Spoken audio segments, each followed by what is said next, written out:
10th standard chapter 3 exercise 3.6 4th sum பார்க்க போறோம். Which rational expression should be subtracted from x square plus 6x plus 8 divided by x cube plus 8 to get 3 divided by x square minus 2x plus 4. இவங்க என்ன சொல்லியிருக்காங்கன்னா இதிலிருந்து இந்த answer கிடைக்கும் அப்படின்னு சொல்லியிருக்காங்க. ஆனால் எந்த நம்பரோட பண்ணுனா இந்த நம்பர் கிடைக்குங்கிறது சொல்லலை. அந்த நம்பரை தான் இந்த இதில் நம்ம கண்டுபிடிக்க போகிறோம் கொஸ்டினை. ஓகேவா? இப்போ எப்பொழுதும் போல் நம்ம என்ன பண்ணுவோம், கொஸ்டினை தூக்கி எழுதிடுவோம். X square plus 6x plus 8 divided by x cube plus 8 எழுதியாச்சா? இப்போ நம்மளுக்கு இதுதான் ஆன்சருங்கிறத கொடுத்துட்டாங்க. ஆனால் ஒரு நம்பர் தெரியாது கொஸ்டின், அதனால் நம்ம அதுக்கு எஃப் ஆஃப் எக்ஸ்ன்னு வச்சுக்கிட்டேன். ஓகேவா? ஈக்குவல் கொஸ்டின் எழுதிடுங்க, ஆன்சரை எழுதிடலாம். இப்போ 3x square minus 2x plus 4 எழுதியாச்சு. இப்போ எல்லாமே எழுதியாச்சா? அங்கே இருக்கிறத தான் நான் எழுதியிருக்கேன், வேறு ஒன்றுமே நான் பண்ணலை. இப்போ நெக்ஸ்ட்டு ஸ்டெப்பில் ரைட் சைடில் இருக்கிறவங்கள லெஃப்ட் சைடு கொண்டு வரேன். அப்போ ரைட்டில் ப்ளஸ்ஸாக இருந்தால் லெஃப்ட் வரும்போது மைனஸ். இப்போ எஃப் ஆஃப் எக்ஸை லெஃப்ட்லேருந்து ரைட் கொண்டு போகிறேன். அப்போ இங்கே மைனஸ்னால் அங்கே போச்சுன்னா ப்ளஸ்ஸு எழுதுவோமா? X square plus 6x plus 8 கொஸ்டினையே அப்படியே எழுத போகிறேன். எக்ஸ் கியூப் ப்ளஸ் 8 இந்த இடத்துல என்ன ஆகுன்னு சொன்னேன், இது ரைட் சைட்லேருந்து லெஃப்ட் சைடு வரும்போது minus 3 divided by x square minus 2x plus 4 equal f of x எழுதியாச்சு. இப்போ நெக்ஸ்ட்டு இப்போ நான் என்ன பண்ண போகிறேன்னா, இந்த எக்ஸ் ஸ்கொயர்டு இருக்கு இல்லையா, x square plus 6x plus 8 divided by இந்த எக்ஸ் க்யூப் இருக்குது. இந்த 8 எல்சிஎம் எடுக்கிறேன். நான் 8 என்ன பண்ணுறேன், எல்சிஎம் எடுக்கிறேன். 8 எல்சிஎம் எடுக்கிறேன். எப்படி எடுப்போம், நம்ம 2 டேபிளில் வந்துச்சுன்னா 2 டேபிள்லேயே போட்டுக்கலாம். 2 இங்கே பாருங்கள், 4 2s are 8, 2 2s are 4. LCM பார்க்கும்போது நம்மளுக்கு 2 எத்தனை டைம்ஸ் வந்திருக்கு, 3 டைம்ஸ் வந்திருக்கு. 2 எத்தனை டைம்ஸ் வந்திருக்கு, 3 டைம்ஸ் வந்திருக்கு. அப்போ இந்த என்ன பண்ணியிருக்கேன், 2ஓட பவரில் க்யூப்னு போட்டுருங்க. முடிஞ்சு போச்சா?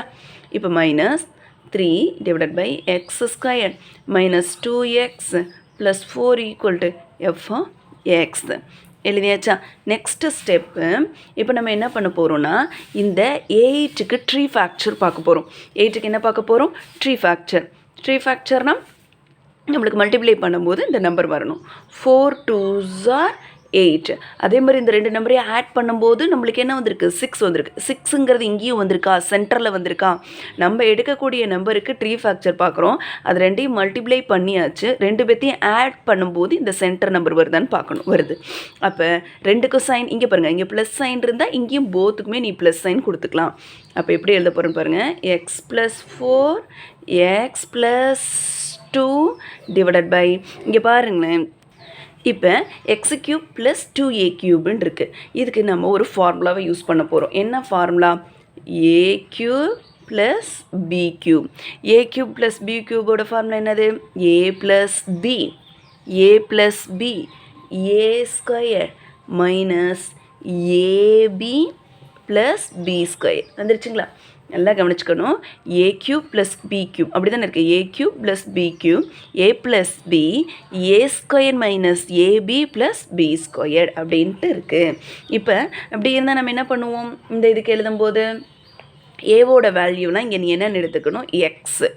பியோட வேல்யூ அப்படின்னு சொல்லிட்டாவே நீங்கள் 2ன்னு எடுத்துக்கணும். ஏவோட வேல்யூலாம் எக்ஸு, பியோட வேல்யூலாம் 2. அப்போ இங்கே என்ன இருக்குது, ஏ ப்ளஸ் பி. ஏ ப்ளஸ் பினா ஏவோட வேல்யூ இங்கே என்னது, எக்ஸ். எக்ஸை எழுதிக்கிட்டேன். இங்கே ப்ளஸ் பி ப்ளஸ் போட்டேன். பியோட வேல்யூ இங்கே என்னது 2. 2வையும் எழுதியாச்சு. அடுத்து ஓப்பன் ப்ராக்கெட். அடுத்து என்ன இருக்குது, ஏ ஸ்கொயர். ஏ ஸ்கொயர்னா எக்ஸ் எத்தனை டைம்ஸ் போடணும், 2 டைம்ஸ் போட்டாச்சு. எக்ஸ் ஸ்கொயர்டு எழுதியாச்சா? இங்கே என்ன சைன் இருக்குது, மைனஸையும் போட்டேன். ஏபின்னா ஏவோடது என்னது எக்ஸ், பியோடது என்னது 2. அப்போ நம்ம இங்கே என்ன எழுதணும், 2x. அடுத்து ப்ளஸ்ஸு பி ஸ்கொயர்னா பியோட வேல்யூ இங்கே என்ன இருக்குது 2. இது நம்ம டேரெக்டாகவே ஆன்சர் போட்டலாமா, 2 ஸ்கொயர்னு வரும். அப்போ 2 2s are 4 போட்டாச்சு. எழுதுனதுக்கப்புறம் மைனஸ் 3 டிவைடட் பை இந்த டினாமினேட்டர் நம்பரை அப்படி எழுதிட வேண்டியது. X square minus 2x plus 4 equal f of x. ஓகேவா? இங்கே நல்லா கவனிக்கணும், நம்ம எல்லாமே ஈஸியான ட்ரிக் தான். இங்கே ஒன்றுமே பண்ணல, ட்ரீ ஃபேக்சர் பார்த்துருக்கோம், ஃபார்முலாவை யூஸ் பண்ணி கீழே எழுதியாச்சு. இங்கேயும் +2 இங்கேயும் +2 கேன்சல் பண்ணுங்கள். கேன்சல் பண்ணதுக்கப்புறம் நம்மளுக்கு என்ன கிடைக்குது அந்த வேல்யூ மட்டும் தூக்கி எழுத போகிறோம். X plus 4 X square minus 2x plus 4 அப்படியே தூக்கி எழுதிட்டேன். இந்த கொஸ்டினையும் நான் அப்படியே எழுத போகிறேன். இப்போ இதில் ஒன்று நம்ம எழுதுறதுக்கு முன்னாடி ஒரு சின்ன இது. இப்போ இந்த டினாமினேட்டர் நம்பர் சேமாக இருக்கும்போது நம்ம எத்தனை தடவை எழுதிக்கலாம்? ஒரு டைம் எழுதுனா போதும். அப்போ இந்த -3 இங்கே தூக்கி நியூமரேட்டரில் எழுதிருங்க. எழுதியாச்சா? எஃப் ஆஃப் எக்ஸ் இங்கே எழுதியாச்சு. நெக்ஸ்ட் ஸ்டெப்பில் எக்ஸ் ப்ளஸ் ஏன்னா பெரிய நம்பரோட சைனை போட்டேன். 4ல் 3 போயிடுச்சுன்னா 1 எழுதியாச்சு. Denominator number x square minus 2x plus 4 வந்துருச்சுங்களா? இப்போ ஆன்சர் என்னது? எஃப் ஆஃப் எக்ஸோடது x plus 1 divided by x square minus 2x plus 4ங்கிறத நம்ம கண்டுபிடிச்சிருக்கோம். அப்போ அனதர் ஒன்று கொஸ்டினில் வந்து நான் எழுத வேண்டியது x plus 1 divided by x square minus 2x plus 4ங்கிறது தான் இதோட ஃபைனல்.